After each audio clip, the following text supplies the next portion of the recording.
Hi, congratulations on your new RV. We're really excited for you. Please make sure before you're signing that you bring the following items with you.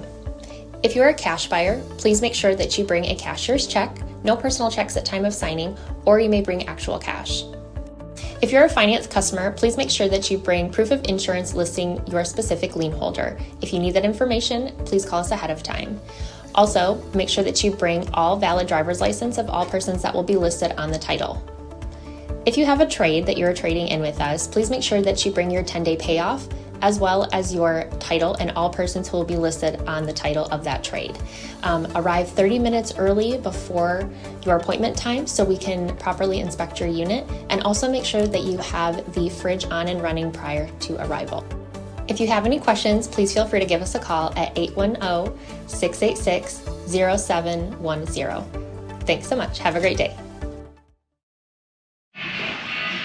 Hello, it's Mike with TradeWinds RV Center here to congratulate you on your XLR Hyperlite XLT2815 toy hauler.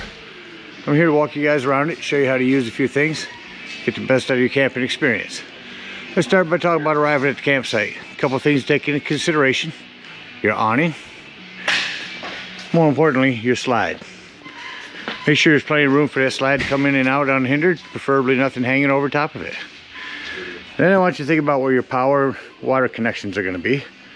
You see your power's on your off-camp side, toward the front of the tires or your driver's side of your tow vehicle.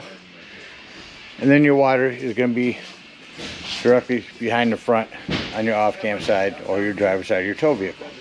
So park accordingly so that you can utilize the facilities at the campsite. Once you do, you're going to hook your hitch. First thing you do is level your unit. I do recommend getting a stick-on level. Find the middle of your unit over here and stick it on there. That way somebody can watch that while you come over here and lower your unit with power tongue jack. Simply lower or raise. You do have a night docking light here. And should you need, if you lose power, underneath this rubber stopper here, a little wet, hard to get a hold of, is a spot for this hand crank. In case you lose power, you can get this up and down for hitch work or leveling. Speaking of power, check your battery post when you arrive. Make sure you haven't wiggled those loose going down the road. Once you get our unit level, next thing you're going to do is stabilize it.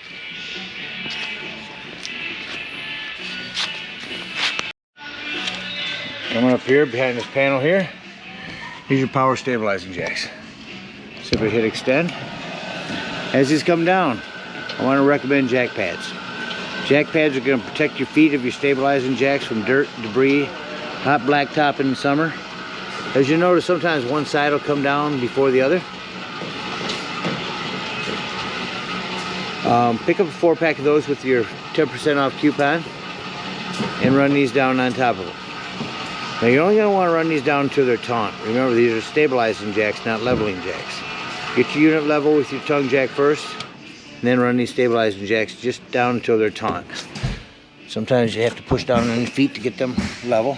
If you feel the unit start to lift, go ahead and stop. Now you're level and stable. Now we can go ahead and hook up your power and water. Again, your power hooks up here. Show you quickly how these new ones go in. You do have a black washer here, so when they go in, then they twist to the right, then lock that on there. Now at the end of this 50 amp service, should you need it, is your dog bone. It'll take you from 50 down to 30. And if you need to plug in at home, in your convenience pack is also this 30 down to 110. Got our power hooked up. Let's hook our water up. Here in your little docking station here is your city water, your potable water or your fresh water, as well as your black tank flush. First and foremost, your water pressure regulator. This water pressure regulator is going to reduce the water pressure to 40 to 50 psi, protecting the lines in your unit. Always use this when hooking any type of water in here. Hook up to your city water connect, but don't turn your hose on yet. Just above this is your hot water heater. All we're doing at this point is making sure we've returned our drain plug. Recommend plumber's tape here, not putty. Putty will get stuck in them grooves. Plumber's tape, get that in there nice and snug. Once that's in there, then you can go ahead and turn your hose on. Go inside, open up your hot water. Excuse me. Once water starts flowing through there, and it won't be hot yet, then you'll know your hot water heater is full. You can shut it off in there and turn on your hot water heater. Now there is an on-off down here. Electric element. Only turn this on down here if you're going to be plugged into 110. Turn it on here as well as indoors. Just above that, if the hot water heater doesn't seem to be working, come out here and check to see if either one of these are bubbled out. If they are, simply press it back in as a reset. Let's say we're going to be camping and we're not going to use potable water. We're going to use, excuse me, not city water. We're going to go dry docking. Freshwater connection. Again, with your water pressure regulator, hook this up. Do the same thing with your hot water heater. Just remember though, once that's full, you're going to want to use your water pump. Don't turn on your water pump if you're using city water. It's already pressurized. All right, we got our water hooked up, power, ready to camp. Let me go ahead and walk you around the rest of the unit and show you some other things. Again, your black tank flush we'll talk about when leaving the campsite. Your low point drain, same thing, we'll drain those when leaving. Have your panel here where it's all prepped for a generator. Again, hot water heater. This outdoor shower, you have a spray hose that'll hook up to that. Cable or satellite inlets. Here's where you'll drain our 2 gray tanks and a black tank. Your power. Your furnace heat release. If you're running your furnace, steer clear of this, it'll get hot. Your wipers, I recommend getting sealer fluid for these. To add to the longevity of the life of these, you need to keep them pliable. A little spray that you can pick up in our store. This is access to the back of your fridge. That is a vent that you can open up from indoors. Get the gasoline smell from the toys out of there. And here's your fueling station. Over here's your switch for that. Turn that on and off. Handle in there. Your deck and ramp, we'll open that up here shortly. Back here is your panel for your rear stabilizing jacks. This is prepped for a TV. There's a clip for it.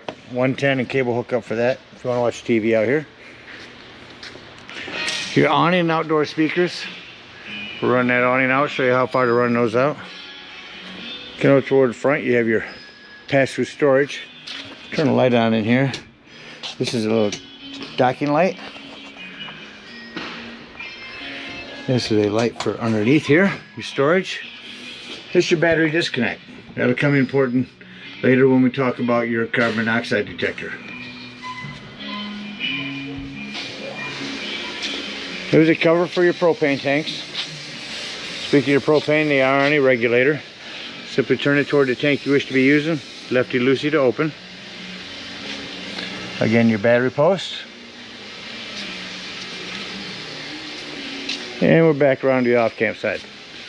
That about covers everything out here. Let's go take a look inside your unit.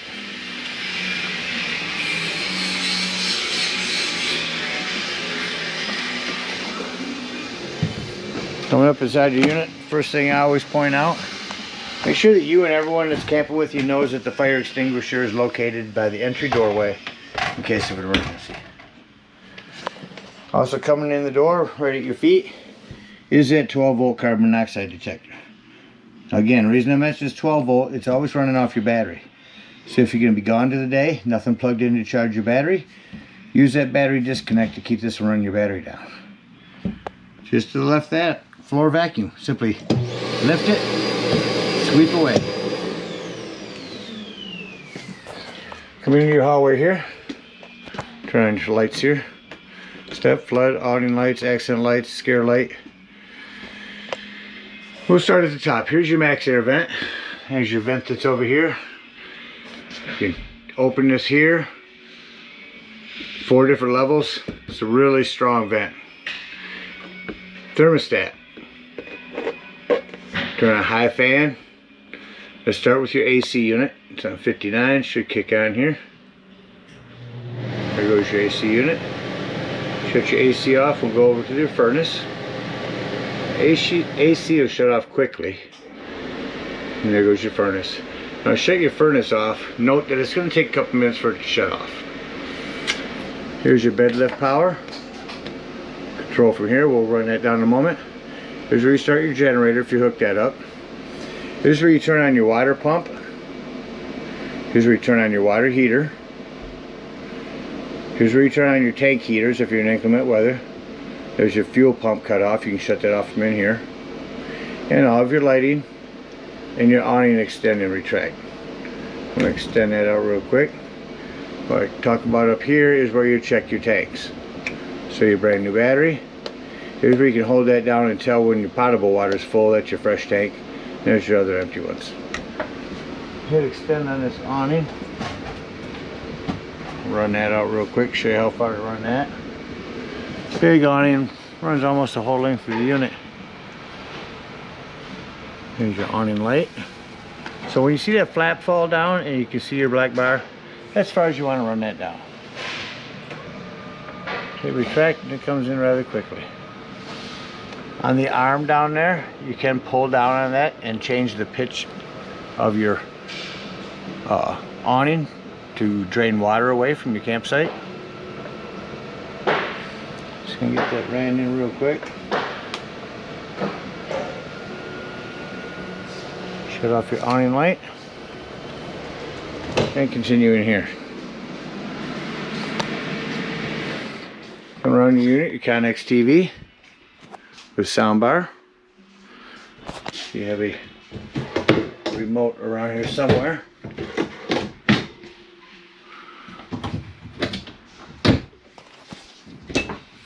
Find that and get that started for you before we leave. Coming over to your stove, you have a self-explanatory microwave here. A lot of individual one-touch lighting in this. 110. This glass top makes an excellent backsplash. You have a panel light. Turn the gas on. Hit your spark and you're all set. So your sparks are here. Here's your controls. Same thing with your oven. Click this down, you have an oven light. Set this to light here and then light it over here. No need to go down underneath for a pilot light anymore. Have a nice pots and pans stove underneath here. Your Dometic fridge. Open that up. Your controls are in the top. Push that in. Push this in and you're on auto. Auto means when you're plugged in, you're running off electricity. As soon as you unplug, you're on gas. Or lift up on that. Now you're strictly on gas. If that light were to start flashing, your gas is low. Here's the hand vent I talked about. Simply press that out and that gets some air up in here. Run your bunks down here in a moment. Not much more to talk about. Your chairs when traveling. Make sure you strap those down.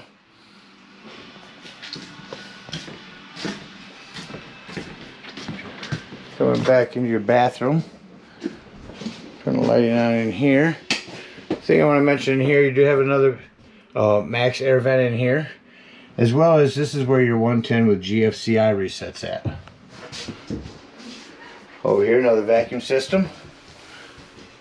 Open that up, hook your hose up, turn it on, vacuum the place out. Coming back into your bedroom. Here's your lighting. Just wanted to mention you got 110 on both sides of the bed, as well as USB ports there. This is also front for a TV. There's a backer in the wall here. There's your cable and 110 for that.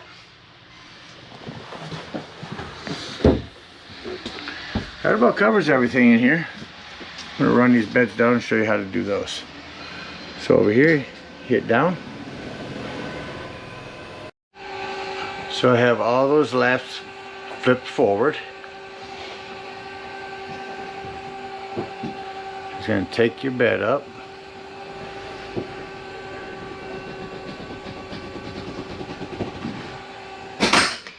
Do you hear it click in? Now just those will come down. And do the opposite to bring down both. Go back up, Flip those metal things back inside and that'll bring that down. So let's go outside and bring down your deck.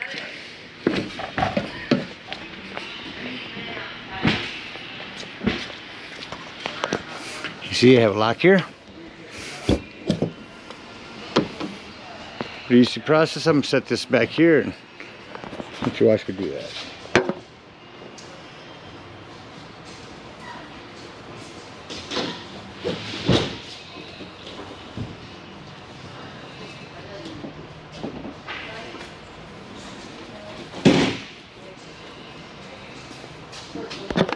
And as you see, your cables hold them down.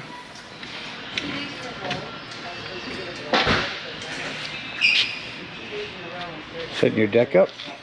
Show you how to do that real quick.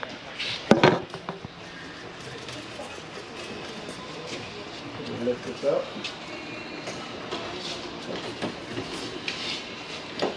Pull on this ladder down here. Have a lock in.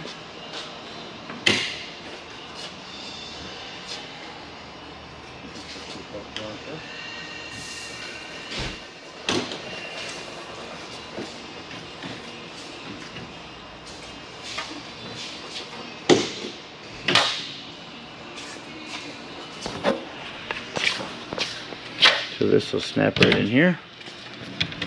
Here's your powder that you done a spring to lift and lower that. Same thing on the other side. You do have a panel that you can bring down there. If you want to use it as a ramp, you need to unhook these cables. That about covers everything out here. Let's act like we're leaving and close the unit up. Alright, so we've closed up our deck. I have secured your chairs with the straps. And we've made sure that all the drawers over here are closed, not to impede the slide from coming in. Went through and shut off all the lighting, except for what can be controlled from this ceiling light. And now we're going to bring our slide in. Says kitchen above it. See the importance of having those drawers closed?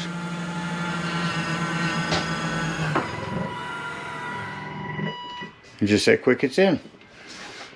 Shut off our ceiling lights. Head out of the unit. Now as far as these steps, you're going to want to make sure that your exterior doors open all the way before lifting these up and set them inside. Turn your handle, lock it in there. Close your exterior door, lock and deadbolt your door. Lift and turn your handle. We're going to go around. You're going to bring up all of our stabilizing jacks. We've got our stabilizing jacks up. We're going to come around to our hot water heater. We've unhooked our water and a cable for your hot water heater and lift up on this pressure release valve. That's going to go ahead and get all the water out of there. Once that's done, remember to push this down or this door won't close. Then you can pull your drain plug. Remember, this could be hot water back here, so be careful. Any other instructions in case you've forgotten anything? Come to our low point drain. Open up both of those. Once those are drained, head on up to our dump station. At our dump station, you're going to take this 10-foot hose, hook the black end up here, run the other end into the dump, and pull your black handle. The black handle is going to be your middle handle. After you pull that black handle, according to this, it's the middle one. So after you pulled your black handle, and it sounds like it's no longer draining, you're going to leave that handle open. Again, with your water pressure regulator, hook up to your black tank flush. Turn on your hose, let that run for a good 5 minutes with your black tank open. That's going to clean all that nastiness out of there. Shut that hose off, unhook it, come over here and pull one of your two grays, and then pull the other. That's going to be your cleaner waters, your sinks and your showers. It's going to clean your sewage hose out for you. And you can store it sanitarily away. And head on home. Again, thank you so much for your purchase. Hope you guys enjoy this toy hauler for many years to come. Happy camping.